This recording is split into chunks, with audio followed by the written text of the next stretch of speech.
ಶಿಕ್ಷಕರು ಅವಳನ್ನು ಯೋಗ ಸ್ಪರ್ಧೆಗೆ ಆರಿಸಿದ್ರು. ಆಮೇಲೆ ಮತ್ತೊಂದು ಶಿಕ್ಷಕರ ಹತ್ರ ಹೋದಾಗ ಇವರು ಪ್ರೀತಿಯಿಂದ ಹೇಳ್ಬೋದಿತ್ತು, ಇನ್ನು ಮುಂದೆ ನೀ ಆಡ್ಬೋದು ಅಥವಾ ನೀ ಭಾಗವಹಿಸ್ಬೋದು, ಬೇರೆ ಸ್ಪರ್ಧೆ ಭಾಗವಹಿಸಿದ್ಯಲ್ಲ, ಈಗ ಇಷ್ಟೇ ಜನ ಇದ್ರೆ ಸಾಕು ಅಂತ ಹೇಳ್ಬೋದಿತ್ತು. ಇವರು ಅಲ್ಲಿ ಸ್ವಲ್ಪ ವ್ಯಂಗ್ಯವಾಗಿ ಅವಳಿಗೆ ಹೇಳಿದ್ದಾರೆ, ನನ್ನ ಮಗಳಿಗೆ.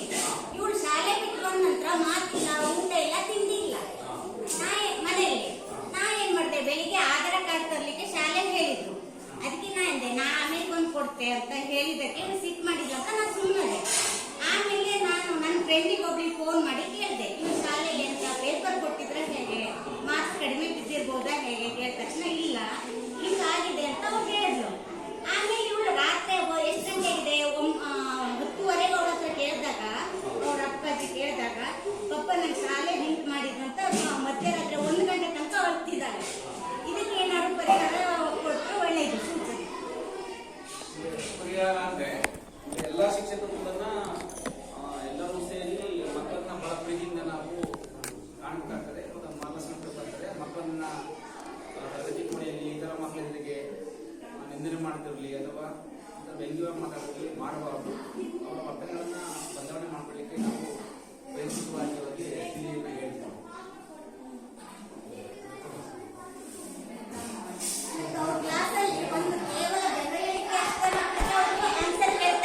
ಬೋರ್ಡಲ್ಲಾಗಲಿ ಅಥವಾ ಮ್ಯಾಥ್ಸ್ ಮಾಡುವಾಗ ಉಳಿದ ಮಕ್ಕಳಿಗೆ ಅವ್ರು ಕೇಳೋದಿಲ್ಲ ಶಿಕ್ಷಕರು. ಮಕ್ಕಳನ್ನ ನಾವು ಎಲ್ಲ ಪಾಲಕರಿಗೆ ಶಾಲೆಗೆ ಎಲ್ಲ ರೀತಿಯಿಂದ ಸಪೋರ್ಟ್ ಮಾಡ್ತೇವೆ, ಬಡವರಲ್ಲಿ ಶ್ರೀಮಂತರಲ್ಲಿ. ಅದೇ ರೀತಿ ನಮ್ಮ ಮಕ್ಕಳಿಗೂ ಈ ಶಿಕ್ಷಣ ಉಪಯೋಗ ಆಗಬೇಕಂತ ನಮ್ಮ ಅಪೇಕ್ಷೆ.